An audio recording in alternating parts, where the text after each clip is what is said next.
Welcome to சித்தூஸ் clip Tamil.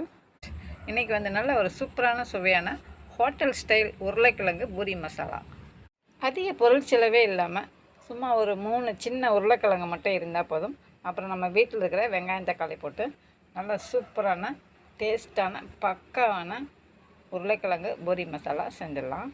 Medium சைஸில் இருக்கிற உருளைக்கிழங்கு ஒரு 3 உருளைக்கிழங்கு எடுத்து நல்லா கழுவிட்டு அதை 2ஆக கட் பண்ணி குக்கரில் போட்டு தேவையான தண்ணி ஊற்றி கொஞ்சம் உப்பும் போட்டு இந்த மாதிரி வேக வச்சு எடுத்து வச்சுருக்கேன். ஒரு 3 விசில் விட்டு இறக்கியிருக்கேன். அதை நம்ம செக் பண்ணி பார்த்தோன்னா அப்படியே நல்லா எல்லாம் பரவலாக சமமாக வெந்திருக்கும். அதுக்காக தான் குக்கரில் வேக வைக்கிறது. இந்த மாதிரி வெந்ததை அப்படியே கொஞ்சம் பச்சை தண்ணி ஊற்றி ஆற வச்சுட்டு அந்த மேல் தோலை அப்படி லைட்டாக தொட்டிங்கன்னா போதும், அப்படி டோப்பா மாதிரி கலந்து வந்துடும். இப்போ கிழங்கு பாருங்கள் எவ்வளோ சாஃப்டாக அப்படியே எப்படி வெந்திருக்குன்னு முழுசும். இப்போ இந்த உருளைக்கிழங்கு பூரி மசாலா செய்கிறதுக்கு ஒரு பேன் அடுப்பில் வச்சுருக்கேன். அதில் ஒரு 4 டீஸ்பூன் எண்ணெய், கடுகு உளுத்தம்பருப்பு ஒரு 1/2 டீஸ்பூன், நல்லா பொரிஞ்சதுக்கப்புறம் 2 கொத்து கருவேப்பிலை, அதோட ஒரு 1/2 டீஸ்பூன் சோம்பு, இஞ்சி பூண்டு பேஸ்ட் வந்து நல்லா இடி உரலில் போட்டு ஒரு 2 பூண்டு, ஒரு 2 துண்டு இஞ்சியை வச்சு இடித்து போட்டாலும் சரி, இந்த மாதிரி நீல வாக்கில் அப்படியே பொடிசாக கட் பண்ணி போட்டாலும் சரி, நல்லா டேஸ்ட் இருக்கும். இஞ்சி பூண்டு பேஸ்ட்டாகவே இருந்தது அப்படின்னா வெங்காயம் தக்காளி போடும்போது நம்ம அதை போட்டுக்கலாம். இப்போ தனியாக எண்ணெயில் போட்டோம்னா சட்டியில் அடியில் பிடிச்சிக்கும். இப்போ 1 கப்பு பெரிய வெங்காயம் நீல வாக்கில் அரைச்சி அதையும் சேர்த்துக்கலாம். வெங்காயம் நல்லா முறுமுறுன்னு வதங்கணுன்னு அவசியம் இல்லை, சாஃப்டானால் போதும், அதாவது கண்ணாடி பதம் வந்தால் போதும். தக்காளி வந்து 2 சின்ன தக்காளி 4 கட் பண்ணி அதையும் சேர்த்துக்கலாம். தக்காளி அதையும் சேர்க்க வேண்டாம். காரத்துக்கு பச்சை மிளகாய் நான் ஒரு 4 பச்சை மிளகாய், நல்ல காரமான பச்சை மிளகாய் சேர்த்துருக்கேன். காரம் கொஞ்சம் காரமாக அதிகம் வேணும் அப்படின்னா இன்னும் ஒரு பச்சை மிளகாய் சேர்த்துக்கலாம். கொஞ்சம் மல்லித்தழையும் போட்டு நல்லா வதக்கிடலாம். மஞ்சள் தூள் கொஞ்சம் எக்ஸ்ட்ராவே போடலாம், 1 சிட்டிகை, நல்லா ஃபுல்லாக 1 சிட்டிகை எடுத்து அதை சேர்த்துக்கலாம். இப்போது இந்த உருளைக்கிழங்கு பூரி மசாலாவுக்கு தேவையான உப்பு சேர்த்துக்கிறேன். போட்டுட்டு இப்போ உப்பு போட்டு வதக்கும்போது கொஞ்சம் சீக்கிரமாக இந்த மாதிரி நல்லா சாஃப்டாக வதங்கிடும்.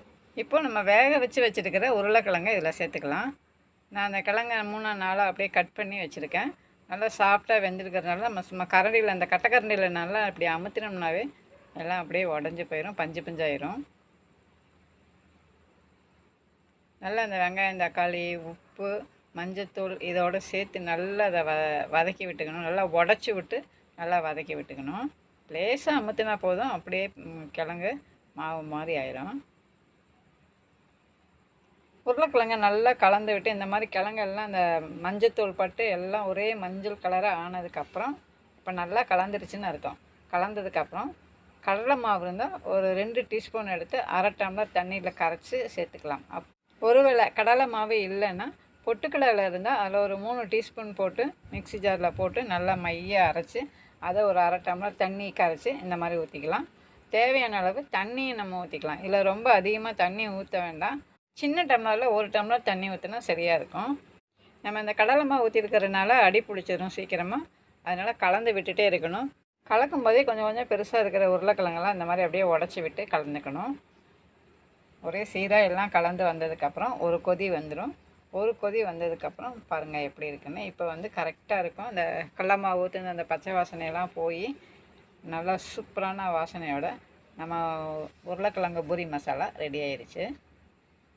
இப்போ வந்து லைட்டாக அப்படியே கொத்தமல்லி தழை தூவி இறக்கி பரிமாறலாம்.